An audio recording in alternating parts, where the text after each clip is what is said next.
ಲೋಕಸಭಾ ಚುನಾವಣೆ ಹತ್ರ ಬರ್ತಾ ಇದೆ. ಈಗಾಗಲೇ ಟಿಕೆಟ್ ವಿಚಾರದಲ್ಲಿ ಬಹಳಷ್ಟು ಗೊಂದಲ. ಯಾರಿಗೆ ಟಿಕೆಟ್ ಅನ್ನೋ ವಿಚಾರದಲ್ಲಿ ಇನ್ನೂ ಕೂಡ ಸ್ಪಷ್ಟತೆ ಇಲ್ಲ. ಕಾಂಗ್ರೆಸ್ನ 2ನೇ ಪಟ್ಟಿ ಬಿಡುಗಡೆ ಆದರೂ ಇವತ್ತಿನ ದಿನಕ್ಕೆ 21 ಕ್ಷೇತ್ರಗಳಿಗೆ ಕಾಂಗ್ರೆಸ್ನಿಂದನೂ ಹೆಸರು ಬಂದಿಲ್ಲ. ಬಿಜೆಪಿ ಇನ್ನೂ ಒಂದೇ ಒಂದು ಕ್ಷೇತ್ರದ ಹೆಸರನ್ನು ಕೂಡ ಅನೌನ್ಸ್ ಮಾಡಿಲ್ಲ.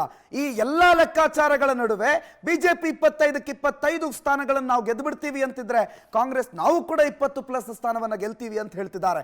ಆದರೆ ಅವರ ಮಾತು ಮತ್ತು ಆ ಕ್ಷೇತ್ರದ ವಾಸ್ತವಿಕತೆ ಇವೆಲ್ಲದರ ಲೆಕ್ಕಾಚಾರ ಜೊತೆಗೆ ಪ್ರತಿ ಲೋಕಸಭಾ ಕ್ಷೇತ್ರದ ಈ ಕ್ಷಣದ ಟ್ರೆಂಡ್ ಅನ್ನು ಗುರುತಿಸುವ ಗಮನಿಸುವ ಪ್ರಯತ್ನ ನಿಮ್ಮ ಪವರ್ ಟಿವಿ ಮಾಡ್ತಾ ಇದೆ. ಅದೇ ಕಾಲ್ ಮಾಡಿ ವೋಟ್ ಮಾಡಿ. ಇವತ್ತು ನಾವು ಕಾಲ್ ಮಾಡಿ ವೋಟ್ ಮಾಡಿ ಅಲ್ಲಿ ಆಯ್ಕೆ ಮಾಡಿಕೊಂಡಿರುವಂತಹ ಕ್ಷೇತ್ರ GM ಸಿದ್ದೇಶ್ವರ ಅವರು ಪ್ರತಿನಿಧಿಸುವ ದಾವಣಗೆರೆ ಲೋಕಸಭಾ ಕ್ಷೇತ್ರ. 8 ಅಸೆಂಬ್ಲಿಯಲ್ಲಿ 7 ಕಾಂಗ್ರೆಸ್ ಕೈಯಲ್ಲಿ, 1 ಮಾತ್ರ ಬಿಜೆಪಿ ಕೈಯಲ್ಲಿ. ಹಾಗಾದ್ರೆ ಲೋಕಸಭೆ ಏನಾಗುತ್ತೆ? ಸದ್ಯಕ್ಕೆ ದಾವಣಗೆರೆ ಲೋಕಸಭಾ ಕ್ಷೇತ್ರದ ಚಿತ್ರಣವನ್ನು ಗಮನಿಸೋಣ. ನಮ್ಮ ಇವತ್ತಿನ ಸರ್ವೆಯಲ್ಲಿ, ಕಾಲ್ ಮಾಡಿ ವೋಟ್ ಮಾಡಿ ಸರ್ವೆಯಲ್ಲಿ ಸಾಕಷ್ಟು ಕರೆಗಳು ದಾವಣಗೆರೆ ಲೋಕಸಭಾ ಕ್ಷೇತ್ರದಿಂದ ಇವತ್ತು ಬಂತು.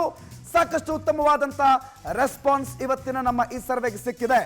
ಇಲ್ಲಿ ಸದ್ಯದ ಟ್ರೆಂಡು, ಸದ್ಯಕ್ಕೆ MP ಆಗಿ ಬಿಜೆಪಿಯಿಂದ GM ಸಿದ್ದೇಶ್ವರ ಇದ್ದಾರೆ. ಕಳೆದ ಒಂದಿಷ್ಟು ವರ್ಷಗಳಿಂದ ಅವರೇ ಇದ್ದಾರೆ.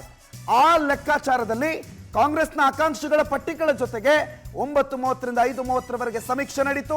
8 ಅಸೆಂಬ್ಲಿ ಕ್ಷೇತ್ರಗಳ ಪೈಕಿ ಎಲ್ಲ ಅಸೆಂಬ್ಲಿ ಕ್ಷೇತ್ರಗಳಿಗೆ ತಲಾ 1 ಗಂಟೆಗಳನ್ನು ನಾವು ಅವಕಾಶವಾಗಿ ಕೊಟ್ವಿ. ಆ 1 ಗಂಟೆಗಳ ಅವಕಾಶದಲ್ಲಿ ಸಾವಿರಾರು ಕರೆಗಳು ನಮಗೆ ಇವತ್ತು ಬರೋದಕ್ಕೆ ಆರಂಭ ಆಗಿತ್ತು 9:30ರಿಂದಲೇ. ಹಾಗಾದ್ರೆ ದಾವಣಗೆರೆಯಲ್ಲಿ ಈ ಬಾರಿ ಏನಾಗುತ್ತೆ? ಈ ಬಾರಿಯ ಟ್ರೆಂಡ್ ಯಾರ ಪರವಾಗಿದೆ? ದಾವಣಗೆರೆಯಲ್ಲಿ ಮತ್ತೆ ಬಿಜೆಪಿನ ಅಥವಾ ಕಾಂಗ್ರೆಸ್? ಈ ಕ್ಷಣಕ್ಕೆ ದಾವಣಗೆರೆಯಲ್ಲಿ ಯಾರಿಗೆ ಮುನ್ನಡೆ ಸಿಕ್ಕಿರಬಹುದು? ದಾವಣಗೆರೆ ಲೋಕಸಭಾ ಕ್ಷೇತ್ರದಲ್ಲಿ ಯಾರಿಗೆ ಮನ್ನಣೆ, ಯಾರಿಗೆ ಮುನ್ನಡೆ, ಯಾರಿಗೆ ಟಿಕೆಟು, ಯಾರು ಈ ಬಾರಿ ಗೆಲ್ಲುತ್ತಾರೆ? ಎಲ್ಲ ಪ್ರಶ್ನೆಗಳಿದೆ. ದಾವಣಗೆರೆ ಕ್ಷೇತ್ರದಲ್ಲಿ ಬಿಜೆಪಿಯ ಟಿಕೆಟ್ಗಾಗಿ ಸಿಕ್ಕಾಪಟ್ಟೆ ಪೈಪೋಟಿ ಇದೆ. ಬಹಳಷ್ಟು ಜನ ಟಿಕೆಟ್ ನನಗೆ ಬೇಕು ಅಂತ ಕಾಯ್ತಿದ್ದಾರೆ. ಹಾಲಿ ಸಂಸದರ ಹೆಸರು ಕೂಡ ಮುಂಚೂಣಿಯಲ್ಲಿದೆ. ಆದರೆ ಹಾಲಿ ಸಂಸದರಿಗೆ ಕೊಡಬೇಡಿ ಅಂತ ಒಂದು ನಿಯೋಗ ದೆಹಲಿಗೆ ಕೂಡ ಹೋಗಿದೆ. ಅದನ್ನ ರೇಣುಕಾಚಾರ್ಯ ಲೀಡ್ ಮಾಡಿದ್ದಾರೆ. ಹಾಗಾಗಿ ರೇಣುಕಾಚಾರ್ಯ ಅವರು ಕೂಡ ಒಂದು ಕಡೆನಲ್ಲಿ ಆಕಾಂಕ್ಷಿ. ಒಂದು ವೇಳೆ ಸಿದ್ದೇಶ್ವರಗೆ ಅವ್ರಿಗೆ ಸಿಕ್ಲಿಲ್ಲ ಅಂತಂದ್ರೆ ಅವರು ಸೊಸೆಗೆ ಬೇರೆ ಬೇರೆ ಯಾರ್ಯಾರಿಗೋ ಕೊಡಬೇಕು ಅನ್ನೋ ಲೆಕ್ಕಾಚಾರ ಇದೆ. ಇನ್ನು ಕಾಂಗ್ರೆಸ್ನಿಂದ ನಿಮ್ಗೆ ಗೊತ್ತಿದೆ, ಇನ್ಸೈಟ್ IAS ಕೋಚಿಂಗ್ ಸೆಂಟರ್ನ ಸಂಸ್ಥಾಪಕರು ಬಹಳ ಪ್ರಬಲ ಕ್ಯಾಂಡಿಡೇಟ್, ಇಲ್ಲಿ ಬಹಳ ಪ್ರಬಲವಾದಂಥ ಆಕಾಂಕ್ಷಿ. ಇನ್ನೊಂದು ಕಡೆನಲ್ಲಿ ಪ್ರಭಾ ಮಲ್ಲಿಕಾರ್ಜುನ್, SS ಮಲ್ಲಿಕಾರ್ಜುನ್ ಅವರ ಧರ್ಮಪತ್ನಿ ಅವರನ್ನು ಕೂಡ ಕಣಕ್ಕಿಳಿಸಬೇಕು ಅನ್ನೋ ಲೆಕ್ಕಾಚಾರ ಇದೆ. ಹಾಗಾದ್ರೆ ಈ ಕ್ಷಣದ ಟ್ರೆಂಡು ಯಾರ ಪರವಾಗಿದೆ ಅನ್ನೋದನ್ನು ನೋಡೋಣ. ದಾವಣಗೆರೆ ಯಾರಿಗೆ ಸೇರುತ್ತೆ ಅನ್ನೋದನ್ನು ನೋಡೋಣ. ಅದೆಲ್ಲಕ್ಕಿಂತ ಮೊದಲು ದಾವಣಗೆರೆ ಲೋಕಸಭಾ ಕ್ಷೇತ್ರದ ಮೇಲೆ ಒಂದು ಪಕ್ಷಿ ನೋಟ. ದಾವಣಗೆರೆ ಲೋಕಸಭಾ ಕ್ಷೇತ್ರ ಹಾಲಿ ಸಂಸದರು GM ಸಿದ್ದೇಶ್ವರ ಬಿಜೆಪಿಯಿಂದ ಆಯ್ಕೆಯಾದ್ರು. 1 ಲಕ್ಷಕ್ಕೂ ಅಧಿಕ ಮತಗಳ ಅಂತರದಲ್ಲಿ ಗೆದ್ರು.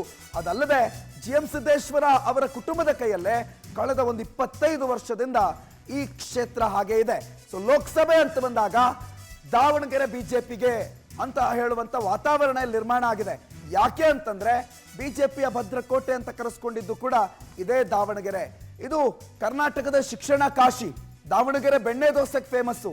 ಅದೇ ರೀತಿಯಲ್ಲಿ ದಾವಣಗೆರೆ ಸ್ಮಾರ್ಟ್ ಸಿಟಿಯಾಗಿ ಫೇಮಸ್ ಆಗುತ್ತೆ. ಹಾಗಾಗಿ ಸಿದ್ದೇಶ್ವರ ಈ ಬಾರಿ ಟಿಕೆಟ್ ಸಿಗುತ್ತೆ ಅನ್ನೋ ಒಂದು ಹೋಪಲ್ಲಿದ್ದಾರೆ. ಆದ್ರೆ ಬಿಜೆಪಿಯಿಂದ ರೇಣುಕಾಚಾರ್ಯ ಕೂಡ ರೇಸಲ್ಲಿದ್ದಾರೆ. ಹಾಗಾದ್ರೆ ಬಿಜೆಪಿಯಿಂದ ಯಾರು ಸ್ಪರ್ಧೆ ಮಾಡೋದಕ್ಕೆ ರೇಸಲ್ಲಿದ್ದಾರೆ ಅನ್ನೋದನ್ನ ನೋಡೋಣ. GM ಸಿದ್ದೇಶ್ವರ ಹಾಲಿ ಸಂಸದರು, ಸೊ ಅವ್ರಿಗೆ ಮತ್ತೊಮ್ಮೆ ರಿಪೀಟ್ ಮಾಡಬಹುದು ಅನ್ನೋ ಲೆಕ್ಕಾಚಾರ ಇದೆ. ಆದ್ರೆ ಒಂದು ವೇಳೆ GM ಸಿದ್ದೇಶ್ವರ ಅವರನ್ನ ಕಣಕ್ಕೆ ಇಳಿಸದೇ ಇದ್ರೆ MP ರೇಣುಕಾಚಾರ್ಯ ಟೊಂಕ ಕಟ್ ನಿಂತಿದ್ದಾರೆ. ನಾನು ಕೂಡ ಆಕಾಂಕ್ಷಿ, ವಿಧಾನಸಭೆಯಲ್ಲಿ ಸೋತಿದ್ದೀನಿ, MP ಆಗ್ತೀನಿ ಅನ್ನುವಂತ ಒಂದು ಆಕಾಂಕ್ಷೆಯಲ್ಲಿದ್ದಾರೆ, ಅಭಿಲಾಷೆಯಲ್ಲಿದ್ದಾರೆ. ಅದಲ್ಲದೆ ಮಾಜಿ MP ಕೂಡ ಹೌದು ಇವರು. ಹಾಗಾಗಿ ಬಿಜೆಪಿಯಿಂದ ಒಂದು ವೇಳೆ GM ಸಿದ್ದೇಶ್ವರ ಅವ್ರಿಗೆ ಟಿಕೆಟ್ ಸಿಕ್ಕಿಲ್ಲ ಅಂತಂದ್ರೆ MP ರೇಣುಕಾಚಾರ್ಯ ಅಲ್ಲಿದ್ದಾರೆ. ಇನ್ನು ಕಾಂಗ್ರೆಸ್ ಇಂದ ಯಾರು? ಕಾಂಗ್ರೆಸ್ ಇಂದ SS ಮಲ್ಲಿಕಾರ್ಜುನ್ ಈ ಜಿಲ್ಲೆಯಿಂದ ಮಿನಿಸ್ಟರ್ ಆಗಿದ್ದಾರೆ. ಅವರಿಗೆ ಈ ಬಾರಿ ಸ್ಪರ್ಧೆ ಮಾಡಬೇಕು ಅನ್ನುವಂಥ ಒತ್ತಡ ಇದೆ, ಸ್ಪರ್ಧೆ ಮಾಡಲೇಬೇಕು ಅನ್ನುವಂಥ ಲೆಕ್ಕಾಚಾರಗಳಿದೆ. ಆದರೆ ಮಾಡಿದ್ರಲ್ಲಿ ಸೋತು ಬಿಡ್ತೀನಿ ಅನ್ನುವಂಥ ಹಿನ್ನೆಲೆಯಲ್ಲಿ ಅವರ ಪತ್ನಿಗೆ ಟಿಕೆಟ್ ಕೊಡಿಸಿ ಅದನ್ನ ಗೆಲ್ಲಿಸಿಕೊಂಡು ಬರುವಂತ ಜವಾಬ್ದಾರಿ SS ಮಲ್ಲಿಕಾರ್ಜುನ್ ಅವರ ಮೇಲಿದೆ. ಹಾಗಾಗಿ ಪ್ರಭಾ ಮಲ್ಲಿಕಾರ್ಜುನ್ ಪ್ರಬಲವಾದಂಥ ಹೆಸರು. ಎರಡನೇದಾಗಿ Vinay Kumar, Vinay Kumar Insight IAS coaching ಸೆಂಟರ್ನ ಸಂಸ್ಥಾಪಕರು. ಸೊ ಒಂದಿಷ್ಟು ಎಜುಕೇಶನಲ್ ಬ್ಯಾಕ್ಗ್ರೌಂಡ್ ಇರೋದ್ರಿಂದ ಈ ಭಾಗದ ಪ್ರಬುದ್ಧ ಮತದಾರರು ಅಥವಾ ಇವರ ಕೋಚಿಂಗ್ ಸೆಂಟರ್ ಅಲ್ಲಿ ಏನೇನೋ ದೊಡ್ಡ ದೊಡ್ಡ ಹುದ್ದೆಗಳಿಗೆ ಹೋಗಬೇಕು ಅನ್ನೋ ಆಸೆ ಆಕಾಂಕ್ಷೆ ಇರುವಂಥವರು, ಅಲ್ಲಿನ ವಿದ್ಯಾವಂತ ಮತದಾರರು ಅವರ ಪರ ಬರಬಹುದು ಅನ್ನೋ ಲೆಕ್ಕಾಚಾರದಲ್ಲಿ ಒಬ್ಬ ಯುವ ಅಭ್ಯರ್ಥಿಯನ್ನು ಕಣಕ್ಕಿಳಿಸೋದಕ್ಕೂ ಕೂಡ ಕಾಂಗ್ರೆಸ್ ಸಿದ್ಧತೆಯನ್ನು ಮಾಡಿಕೊಂಡಿದೆ. ಇನ್ನುಳಿದಂತೆ ಎಚ್ ಬಿ ಮಂಜಪ್ಪ ಅವರಿದ್ದಾರೆ, ಕಳೆದ ಬಾರಿ ಸ್ಪರ್ಧೆ ಮಾಡಿ ಸೋತಿರೋರು. ಹಾಗಾಗಿ ಈ 3 ಹೆಸರು ಕಾಂಗ್ರೆಸ್ ಇಂದ ಕೇಳಿ ಬರ್ತಾ ಇದೆ. ಇನ್ನು ಕಳೆದ ಒಂದಿಷ್ಟು ವರ್ಷಗಳಿಂದ ಲೋಕಸಭೆ ಅಂತ ಬಂದಾಗ ಇದು ಬಿಜೆಪಿಗೆ, ಆದ್ರೆ ಮೊನ್ನೆ ನಡೆದಂತ ಅಸೆಂಬ್ಲಿ ಚುನಾವಣೆ ಹೆಚ್ಚು ಕಡಿಮೆ 1 ವರ್ಷ ಹಿಂದೆ ಅಂತ ಇಟ್ಕೊಳ್ಳೋಣ. ಇಲ್ಲಿ ಬಿಜೆಪಿಗೆ ಸಾಧ್ಯ ಆಗಿರೋದು ಕೇವಲ 1 ಕ್ಷೇತ್ರ ಮಾತ್ರ, ಉಳಿದಂತೆ ಫುಲ್ಲು ಕಾಂಗ್ರೆಸ್ ಕೈಯಲ್ಲಿದೆ. ಹಾಗಾದ್ರೆ ಇಲ್ಲಿನ ಅಸೆಂಬ್ಲಿ ಕ್ಷೇತ್ರಗಳ ಲೆಕ್ಕಾಚಾರ ಏನು ಅಂತ ನೋಡ್ಬಿಡೋಣ. ದಾವಣಗೆರೆ ಉತ್ತರದಲ್ಲಿ ಎಸ್ ಮಲ್ಲಿಕಾರ್ಜುನ್ ಕಾಂಗ್ರೆಸ್ನಿಂದ ಆಯ್ಕೆಯಾಗಿದ್ದಾರೆ, ಮಿನಿಸ್ಟರ್ ಕೂಡ ಆಗಿದ್ದಾರೆ. ಇನ್ನೊಂದು ಕಡೆ ದಾವಣಗೆರೆ ದಕ್ಷಿಣ ಶಾಮನೂರು ಶಿವಶಂಕರಪ್ಪನವರು ಪ್ರಬಲ ಲಿಂಗಾಯತ ಸಮುದಾಯವನ್ನ ತನ್ನ ಮುಷ್ಟಿಯಲ್ಲಿ ಇಟ್ಕೊಂಡಿರುವಂತವರು.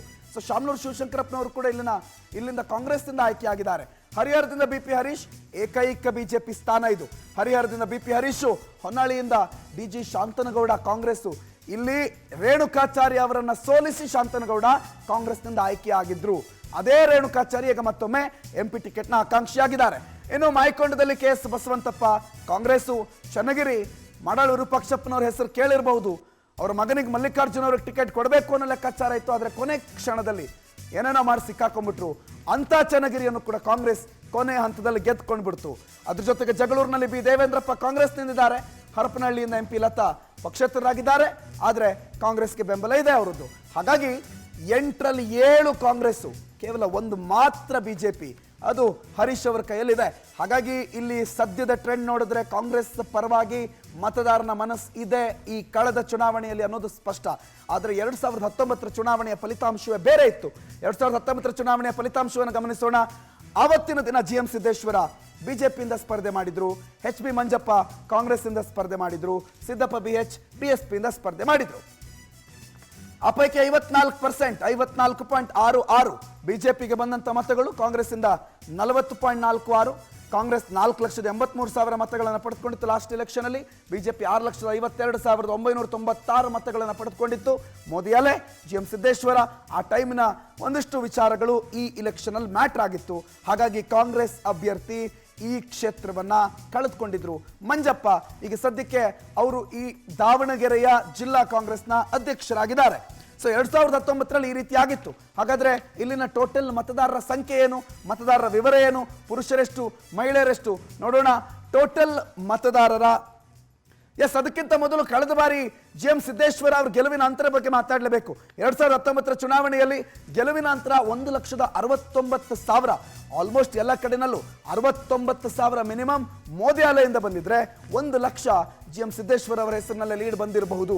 ಹಾಗಾಗಿ 1,69,000 ಲೀಡಲ್ಲಿ ಗೆದ್ದಿರುವಂತಹ GM ಸಿದ್ದೇಶ್ವರ, ಕಳೆದ ಬಾರಿಯ ಕಾಂಗ್ರೆಸ್ಗೆ ಮಣ್ಣು ಮುಕ್ಕಿಸಿರುವಂತ GM ಸಿದ್ದೇಶ್ವರ ಈ ಬಾರಿ ಟಿಕೆಟ್ ಸಿಗುತ್ತಾ ಇಲ್ವಾ ಅನ್ನೋ ನಿರೀಕ್ಷೆಯಲ್ಲಿದ್ದಾರೆ. ಯಾಕಂದ್ರೆ ವಯಸ್ಸಿನ ಕಾರಣ ಇದೆ, ಇನ್ನೊಂದು ಕಡೆ ಯುವ ಮುಂದಾಳುಗಳು ಮುಂದಿದ್ದಾರೆ, ಅವರಿಗೆ ವಿರೋಧ ಕೇಳಿ ಬರ್ತಾ ಇದೆ. ಹಾಗಾಗಿ GM ಸಿದ್ದೇಶ್ವರ 1,69,000 ಮತಗಳ ಅಂತರದಲ್ಲಿ ಗೆದ್ದಿದ್ರು ಕೂಡ ಈ ಬಾರಿ ಚುನಾವಣೆಗೆ ಏನಾಗುತ್ತೆ ಅನ್ನುವಂಥ ಪ್ರಶ್ನೆಯಲ್ಲಿದ್ದಾರೆ. ಇನ್ನಿಲ್ಲಿನ ಒಟ್ಟು ಮತದಾರರ ಲೆಕ್ಕಾಚಾರವನ್ನು ಗಮನಿಸ್ತಾ ಹೋಗೋಣ. Total number of voters 16,25,594. ಅದರಲ್ಲಿ ಪುರುಷರು 8,17,246, ಮಹಿಳೆಯರು 8,08,230. ಸೊ ಟೋಟಲ್ 16 ಲಕ್ಷ ಮತಗಳು ಇರುವಂತ ಕ್ಷೇತ್ರ. ಸೊ 16 ಲಕ್ಷ ಮತಗಳು ಈ 8 ಅಸೆಂಬ್ಲಿ ಕ್ಷೇತ್ರಗಳಲ್ಲಿ ಹರಿದು ಹಂಚೋಗಿರುತ್ತೆ. ಆದರೆ ಈ 8 ಕ್ಷೇತ್ರಗಳಲ್ಲಿ ಕಾಂಗ್ರೆಸ್ಗೆ ಮನ್ನಣೆಯನ್ನು ಕೊಟ್ಟಿದ್ರಲ್ಲ, ಆ ಕ್ಷೇತ್ರದ ಜಾತಿವಾರ ಲೆಕ್ಕಾಚಾರ ಹೀಗಿದೆ ನೋಡಿ. ಲಿಂಗಾಯತರು 4,60,000 ಜನ ಇದ್ದಾರೆ. ಶಾಮನೂರು ಶಿವಶಂಕರಪ್ಪನವರ ಹೆಸರು ನಾನು ಆಗಲೇ ಹೇಳಿದೆ. ಪ್ರಬಲವಾಗಿ ಲಿಂಗಾಯತರು ಈ ಲೋಕಸಭಾ ಕ್ಷೇತ್ರದಲ್ಲಿ ವೋಟರ್ಸ್ ಆಗಿದ್ದಾರೆ. ಇನ್ನುಳಿದಂತೆ SC 2,54,778, ಕುರುಬ ಮತಗಳು 2,47,152, ST 2,14,301, ಮುಸ್ಲಿಂ 2,11,218, ಇತರರು 2,46,327. ಸೊ ಜಾತಿವಾರ ಲೆಕ್ಕಾಚಾರ ಹೀಗಿದೆ. ಕುರುಬರಿದ್ದಾರೆ, ಲಿಂಗಾಯತರಿದ್ದಾರೆ, SC ST ಮತಗಳು ಬಹಳ ಗಣನೀಯ ಸಂಖ್ಯೆಯಲ್ಲಿದೆ, ಮುಸ್ಲಿಮರು ಕೂಡ ಇದ್ದಾರೆ. ಹಾಗಾಗಿ ಈ ಜಾತಿ ಲೆಕ್ಕಾಚಾರ ಜೊತೆಗೆ ಒಂದಿಷ್ಟು ಪ್ಲಸ್ ಮೈನಸ್ 2 ಪಕ್ಷಕ್ಕಿದೆ. ಬಿಜೆಪಿಯ ಪ್ಲಸ್ ಏನು ನೋಡ್ಬಿಡೋಣ. ಬಿಜೆಪಿಯ ಪ್ಲಸ್ ಪ್ರಧಾನಿ ಮೋದಿ ಅವರ ಅಲೆ ಇದೆ, ಬಿಜೆಪಿಯ ಪ್ರಬಲ ಸಂಘಟನೆ ಇದೆ, ಕಳೆದ ಒಂದಿಷ್ಟು ವರ್ಷಗಳಿಂದ ಇವರೇ ಗೆದ್ಕೊಂಡು ಬಂದಿದ್ದಾರೆ. ಹಾಗಾಗಿ ಬಿಜೆಪಿಗೆ ಹೋಲ್ಡ್ ಇದೆ. ಸ್ಮಾರ್ಟ್ ಸಿಟಿ ಅನ್ನೋ ಯೋಜನೆ ಅಡಿಯಲ್ಲಿ ಕಾಮಗಾರಿ ಆಗಿದೆ. ಸೊ ದಾವಣಗೆರೆಯ ಡೆವಲಪ್ಮೆಂಟ್ ಆಗಿದೆ. ಹಾಲಿ ಸಂಸದರು ಸಿದ್ದೇಶ್ವರ ಸತತ 4 ಸಲ ಗೆದ್ದಿದ್ದಾರೆ. ಒಳ್ಳೆ ಒಡನಾಟ ಇದೆ ನಾಯಕರುಗಳ ಜೊತೆಗೂ ಕಾರ್ಯಕರ್ತರುಗಳ ಜೊತೆಗೂ. GM ಸಿದ್ದೇಶ್ವರ ಅವರ ಸಂಬಂಧ ಚೆನ್ನಾಗಿದೆ. ಸೊ 28 ವರ್ಷಗಳಿಂದ ಅವರದ್ದೇ ಕುಟುಂಬದ ಹಿಡಿತದಲ್ಲಿರುವಂಥ ಕ್ಷೇತ್ರ. ಹಾಗಾಗಿ GM ಸಿದ್ದೇಶ್ವರ ಪ್ಲಸ್ ಬಿಜೆಪಿಗೆ ಒಂದು ರೀತಿಯಲ್ಲಿ ಪಾಸಿಟಿವ್ ವಾತಾವರಣವನ್ನ ಈ ಕ್ಷೇತ್ರ ಕೊಡುತ್ತೆ. ಆದರೆ ಕೇವಲ ಪಾಸಿಟಿವ್ ಮಾತ್ರ ಅಲ್ಲ, ನೆಗೆಟಿವ್ ಅಂಶಗಳು ಕೂಡ ಇದೆ. ಬಿಜೆಪಿಯ ನೆಗೆಟಿವ್ ಅಂಶಗಳು ಯಾಕೆ ಏನು ಅನ್ನೋದನ್ನ ಗಮನಿಸೋದಕ್ಕಂತ ಮೊದಲು GM ಸಿದ್ದೇಶ್ವರ ಅವರ ಕುಟುಂಬ, ಅವರ ತಂದೆ ಕೂಡ ಇಲ್ಲಿ ಸ್ಪರ್ಧೆ ಮಾಡಿದ್ರು. GM ಸಿದ್ದೇಶ್ವರ ಅವರು ಕೂಡ ಸ್ಪರ್ಧೆ ಮಾಡಿ ಗೆದ್ದಿದ್ರು. ಸೊ ಇದೆಲ್ಲ ಬಿಜೆಪಿಯ ಪಾಸಿಟಿವ್ ಆದ್ರೆ, ಇವೆಲ್ಲ ಗೆಲುವಿಗೆ ಪೂರಕವಾದಂತ ಅಂಶಗಳಾದ್ರೆ ಬಿಜೆಪಿಯ ನೆಗೆಟಿವ್ ಏನು ಅನ್ನೋದನ್ನ ಗಮನಿಸೋಣ.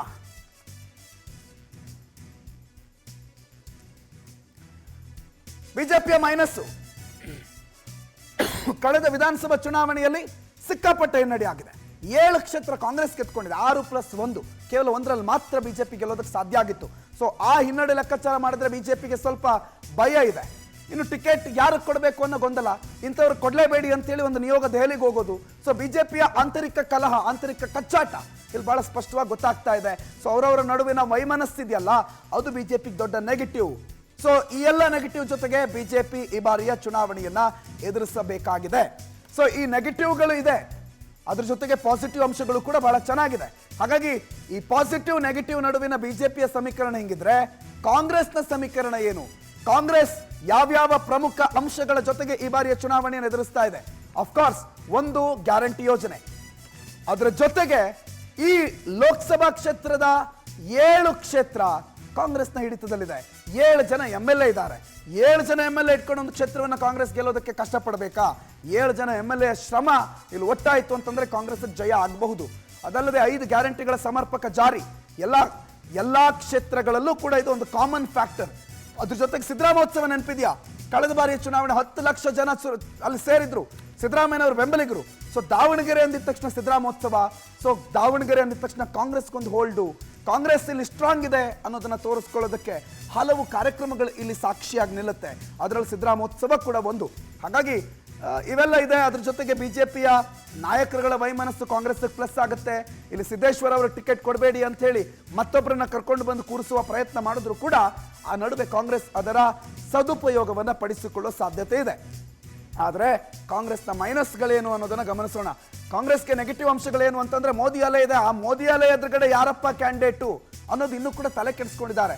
ಈಗಲೂ ಯಾರಪ್ಪ ಕ್ಯಾಂಡಿಡೇಟ್ ಅಂತಂದ್ರೆ ಒಂದು ಹೆಸರಲ್ಲಿ ಬರೋದಿಲ್ಲ ಸ್ಪಷ್ಟವಾಗಿ. ಅದಲ್ಲದೆ ಸತತ 28 ವರ್ಷಗಳಿಂದ GM ಸಿದ್ದೇಶ್ವರ ಅವರ ಕೈಯಲ್ಲಿದೆ. ಇಲ್ಲಿ ಕಾಂಗ್ರೆಸ್ ಲೋಕಸಭೆಯ ಹೋಲ್ಡ್ ಅನ್ನೇ ಇಟ್ಕೊಂಡಿಲ್ಲ. ಸೊ ಲೋಕಸಭೆಯಲ್ಲಿ ಪ್ರತಿ ಬಾರಿ ಸೋತಿರೋದ್ರಿಂದ ಇಲ್ಲಿ ಯಾರ ಅಭ್ಯರ್ಥಿ ಅನ್ನೋದು ಪ್ರಶ್ನೆ ಆಗುತ್ತೆ. ಅದಲ್ಲದೆ ಕಾಂಗ್ರೆಸ್ನ ಒಗ್ಗಟ್ಟು, ಅವ್ರಿಗೆ ಟಿಕೆಟ್ ಕೊಟ್ರೆ ನಾವು ಕೆಲಸ ಮಾಡಲ್ಲ, ಇಂಥವ್ರಿಗೆ ಟಿಕೆಟ್ ಕೊಟ್ರೆ ಇನ್ನೊಬ್ರು ಕೆಲಸ ಮಾಡಲ್ಲ, ಅಥವಾ ಇವ್ರು ಯಾರಿಗೂ ಟಿಕೆಟ್ ಕೊಡದೇ ಇದ್ರೆ ನಾವ್ಯಾರು ಬರೋದೇ ಇಲ್ಲ ಅನ್ನೋ ರೀತಿಯ ಕಾರ್ಯಕರ್ತರ ಒಂದು ರೀತಿ ದೃಢ ಮನಸ್ಸು ಅಥವಾ ವೈಮನಸ್ಸು, ಇವೆಲ್ಲವೂ ಕೂಡ ಕಾಂಗ್ರೆಸ್ನ ನೆಗೆಟಿವ್ ಆಗುತ್ತೆ. ಇನ್ನು ಗ್ಯಾರಂಟಿ ಅನ್ಕೊಂಡು ಏನು ಮಾಡಿದಿರ್ರಿ ಅಂತ ಅಲ್ಲಿ ನಮ್ಮ ಜನ ಪ್ರಶ್ನೆ ಕೇಳಿದ್ರೆ ಕಾಂಗ್ರೆಸ್ ಉತ್ತರ ಇಲ್ಲದೆ ನಿಲ್ಲುತ್ತೆ.